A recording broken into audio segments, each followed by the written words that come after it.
Bon Eva, raconte-moi un petit peu ton parcours post-bac. Après l'école des Roches, du coup, j'ai continué mes études en Suisse. Donc, j'ai fait l'école hôtelière de Glion, une expérience incroyable. J'ai pu voyager, j'ai pu habiter dans plusieurs pays différents comme l'Italie, l'Espagne, Londres. C'était incroyable. Et après l'école hôtelière, j'ai fait du coup mon master à HEC à Paris. Un master qui m'a duré 1 an et je me suis spécialisée dans le marketing à ce moment-là. Et intrinsèquement, ça m'a amenée vers LVMH. Donc maintenant, je m'occupe de la zone Europe, Moyen-Orient, Afrique pour LVMH 20 d'exception. Et LVMH 20 d'exception, c'est le château d'Yquem, c'est le château Cheval Blanc, c'est le domaine des Lambrais en Bourgogne et Colguin en Napa-Vallée. Du coup, maintenant, je les aide sur la partie commerciale et distribution et j'adore ce que je fais. Oui, j'imagine que tu dois rencontrer à travers ce métier des tas de gens passionnants. Oui, tous les jours, et c'est vraiment la beauté du métier, c'est que notre rôle, c'est vraiment d'accompagner, aider, d'ouvrir les bouteilles de vin. C'est presque ça la beauté du vin, c'est vraiment le moment de partage et c'est ça que j'aime faire. Du coup, je suis ravie de faire ce métier aujourd'hui. Tu es toi-même œnologue ? Je suis pas forcément œnologue, mais par contre, j'ai fait des stages en sommellerie quand j'étais à l'école hôtelière.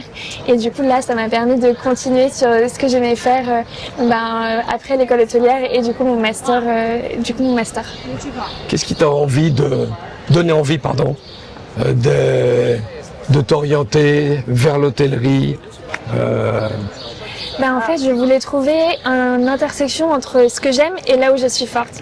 Ce que j'aime, c'est les moments autour de la table, c'est les moments de convivialité. Et les points où je suis forte, c'est la communication et la créativité. Du coup, je me suis dit, où est-ce que tout se mélange? Et c'est vraiment pour ça que j'ai voulu faire ce métier.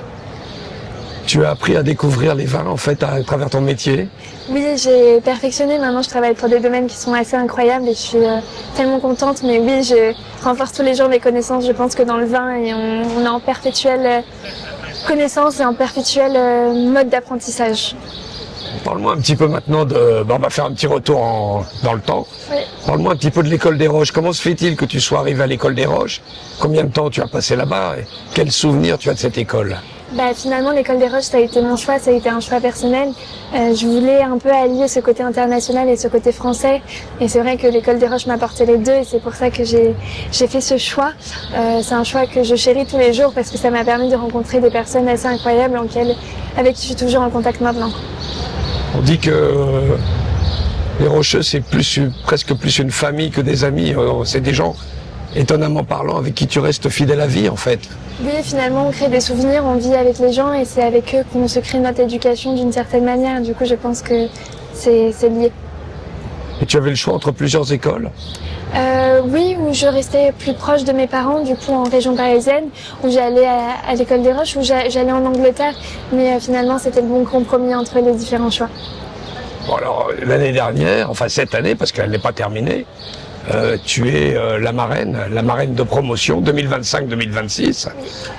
J'imagine que c'est un titre qui est assez honorifique, qui doit te faire plaisir. Très. Et en quoi cela consiste-t-il? Et qu'est-ce que tu apportes aux élèves et qu'est-ce que ça t'apporte à toi aussi? Je pense qu'une marraine de promotion, ça a sa définition par rapport aux élèves.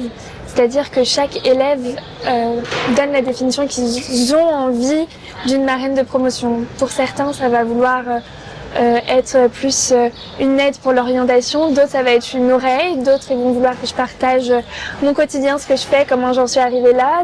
Ça va vraiment dépendre de chacun. Je pense qu'il n'y a pas une définition même, c'est vraiment quelqu'un qui accompagne les élèves d'une manière différente des professeurs ou du corps professoral ou du corps académique avec qui ils ont envie de parler, de discuter et partager des choses. Et je trouve que c'est ça qui est beau, c'est que ça n'a pas une seule définition, ça en a plein et c'est vraiment par rapport aux étudiants. Alors tu as joué le jeu, tu as été une bonne marraine, tu as eu beaucoup de demandes de conseils. En tout cas, j'ai fait le mieux que je pouvais. C'est vrai que je voyage énormément. Je suis venue 5 fois dans l'année pour accompagner du mieux que je pouvais avec mes conseils, avec mon expérience et leur donner des petits tuyaux que moi j'ai eus. Après, peut-être qu'ils vont pas me contacter maintenant. Ils vont peut-être me contacter dans 2-3 ans et avec grand plaisir que je continuerai à partager mon expérience. Alors en fait, conseil, qu'est-ce que tu dirais à un jeune aujourd'hui qui hésiterait à s'inscrire à l'école des Roches? De bien se renseigner si ça leur convient ou non, parce que c'est vrai que c'est un écosystème qui est quand même assez spécial.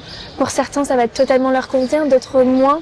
de passer aux Roches et déjà d'aller voir l'environnement, si ça leur plaît. Je pense que c'est le plus grand des conseils parce que finalement ils vont peut-être s'attacher ou non et ça reste une belle décision. Pour moi ça a été une super expérience et je souhaiterais que tout le monde ait cette expérience, mais il faut qu'ils aillent venir voir l'école pour vraiment voir comment c'est. Et en plus il y a tellement de rénovations, il se passe tellement de choses actuellement aux Roches que je trouve qu'ils embellissent totalement l'école, mais c'est à eux d'aller découvrir. Dernière question. Est-ce que tu as un souvenir particulier qui t'est marqué lors de ton passage à l'école? Je pense que c'est des souvenirs un peu du quotidien. On pense on a des sortes de choses qui s'appellent les études du soir où de 17h à 19h on va étudier avec les professeurs et des fois on refaisait des études de 20h à 23h. Je pense que c'est ces moments qui m'ont le plus marqué parce qu'en fait finalement ça nous apprend à être disciplinés, à savoir où on veut être et les profs ils sont vraiment là avec nous. Je pense que c'est un souvenir que j'ai et que j'aimais moins à l'école et puis finalement je remercie de l'avoir eu. En conclusion, l'école des Roches c'est une belle ouverture sur le monde. Oui, je pense que ça m'a ouvert plusieurs portes. Déjà, ça m'a permis de savoir ce que j'aime. J'ai pu essayer plein de choses différentes, que ce soit la créativité, tout ce qui est social, même savoir qui je voulais être plus tard. Je pense qu'on ne sait jamais vraiment qu'est-ce qu'on va devenir, mais finalement, je pense que ça m'a permis d'essayer tellement de choses que j'ai pu au moins enlever ce que j'aimais moins et pouvoir mieux comprendre ce que j'aime maintenant au quotidien.